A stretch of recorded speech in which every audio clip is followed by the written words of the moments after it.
Do you still use nickels and pennies?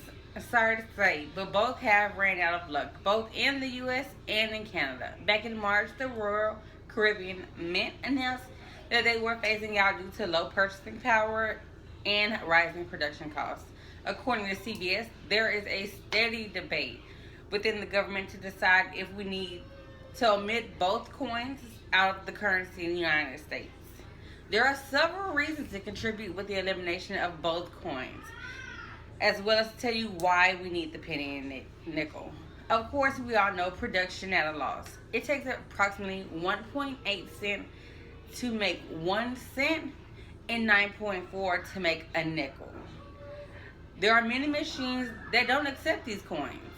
They aren't accepted in bulk either. All we do is put them in a jar, let them collect, and take them to the Coinstar machines and cash them out. They're not really in circulation that much, as you sure have noticed. And they have no historical precedence. Normally, with quarters and dimes, we can hold on to them for years and years and then pass them down and they have some kind of worth. With these two coins, unfortunately, they don't. Pennies, they're full of zinc. The side effect is fatal anemia and gastric ulcerations in animals, which is a huge concern, potentially allowing the person to stop using them for monetary value and melt them down to the raw material. From mid 1942 to 45, U.S. nickels were made of alloy 35% silver, 56 copper, and 9 magnesium. Because nickel metal was needed for war efforts, all of the other U.S. minted from 66 to the mid 42s, and from 46 until present are made 75 of copper, 25 of nickel. According to the U.S. Mint, a penny now costs about 2.41 cents per to produce, which means the administration paid approximately $169 million in 2013 just to make $70 million in currency into exchange. The nickel per unit metal and fabrication cost has rose about 2.3 cents from '09, totaling cost 52.9% to 9.2 in 12.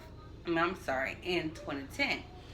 In a 2015 survey regarding U.S. currency, 56% of coins and number experts declared that they believe that the penny and nickel will phase out in 2016.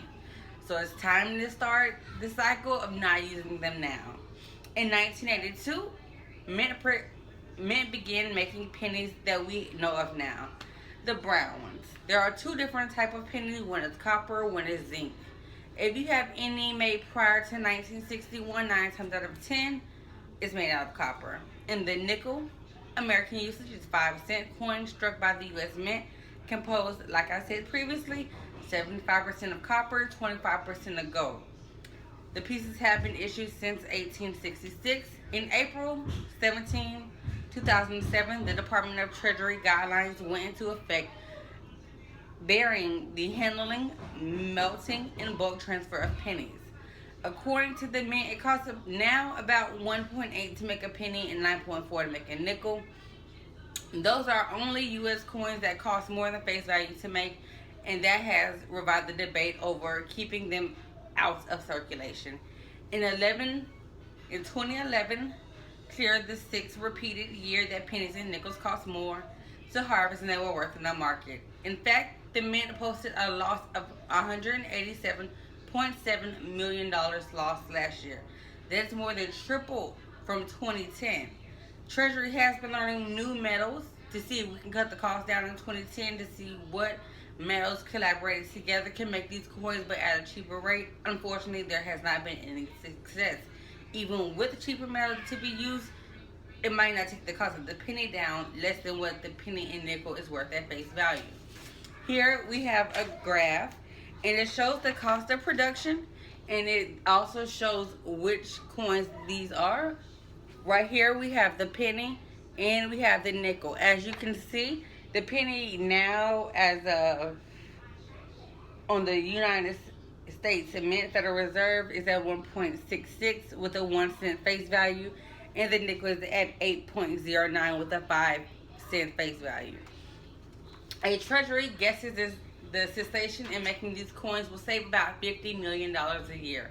Canada was branded into this choice after the penny reduced 1/20th of original buying power, becoming a pointless coin, as well as for the nickel. Both of these are pointless because it costs way more than they are for face value. Many countries have been occupied with their smallest value loose change, and they have let go of those as well.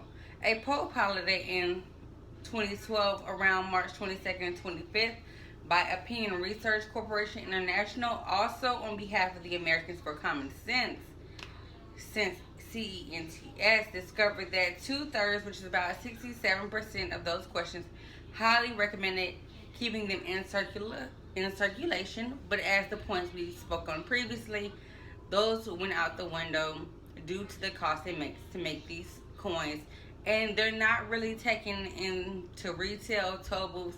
We normally just collect and then transfer them into bigger dollars. So as we went over in the introduction, we discussed the numerous reasons why pennies and nickels should be omitted out of the U.S. currency.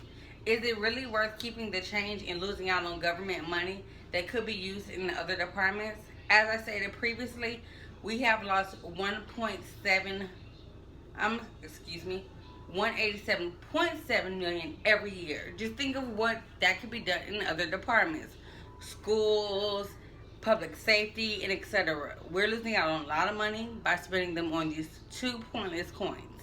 I'm sure you'll agree with me that these two coins need to be omitted.